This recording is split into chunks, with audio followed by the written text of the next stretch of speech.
Hello YouTube, today I'm going to be reviewing the Blade 130X and the Blade mCPX. I just got the Blade 130 in today from my local hobby shop, and I thought I'm going to do a little review comparing both of the two helicopters.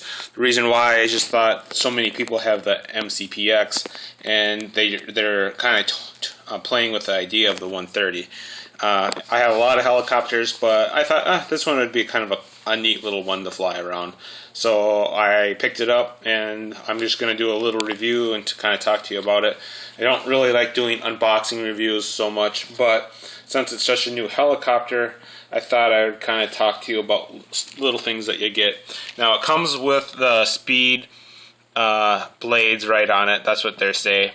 I'm sure you can use it for aerobatics, but that's what they recommend. And they also give you regular blades too, aerobatic blades. Now, I just kind of wanted to show you the difference between the two helicopters on the size difference. Now, if you look at the, let's see, if you look at the blades, now I guess this is upside down, but if you look at the blades, they're quite a bit longer. Now, it's maybe, I don't know, maybe an inch longer. Really, you can kind of see what it looks like. It's hard to kind of show on camera, but it's quite a bit longer. Now you got extended on both sides. 1 inch, it would probably be more like 2 inches if you combine both the blades. That's just a rough estimate on that. So blades are bigger on that. They also give you rotor head linkages as spare parts. Goes up on top of this part right up here if they pop out. So they're expecting you to break those off or lose them or something. Now they're hard to tell. You get some gears too, some tail rotor gears for the 130. Now if you look back here, they give you those two little white gears that you can see that it's not really in focus, but those are the two. Now you wonder how you connect them. Well, they just push in and out. So these gears, there's a shaft that runs all the way across inside here, and you just push it on, and then that works. So there's really no Allen key wrenches you have to lock it in, or any screws you have to lock in. Now, I was flying it today. It was a little windy out, so I didn't take it outside to the park or anything, and I just flew it right in my driveway, and it was a little windy, so I was just doing a nice hover and just real slow flying around.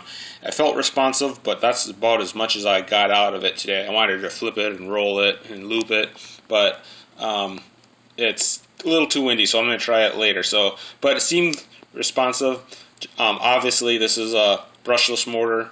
The mCPX is brushed, so there's really no comparison in the performance. The 130 is totally different bird compared to the mCPX, but it's interesting on how they fly. Also, you get a battery. Now the battery is 35C, and it's a 300 milliamp battery. So you can charge this at 3C. So this is a 300 milliamp battery. So 600 would be 2C, 900 would be 3C. So you can charge it at 0.9 milliamps on your charger. You need a special adapter for that. You can get it at Horizon. And it also came with Velcro stuck on to it already. So that was interesting.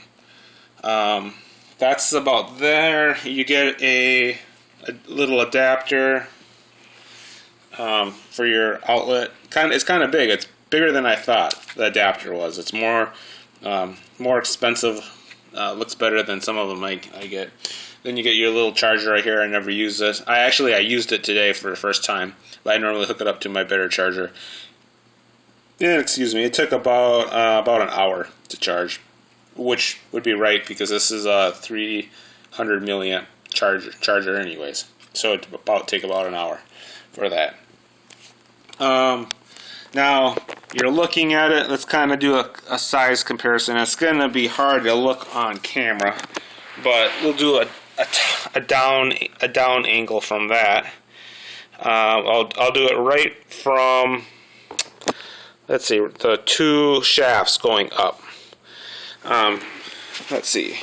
You can kind of see what that looks like right there. So it's relatively longer. You can see it's quite a bit longer for helicopters. Then we'll bring it back down around, and you're looking, you know, it's quite a bit bigger actually, and it looks pretty big in the air too. So then you got your tail. Everything sits quite a bit back. Tail's way stronger. It's I think it's, yeah, carbon fiber square rod, so it's really strong that way. Okay, that's about all I have for the Blade mCPX, and we'll talk a little bit more about the 130X.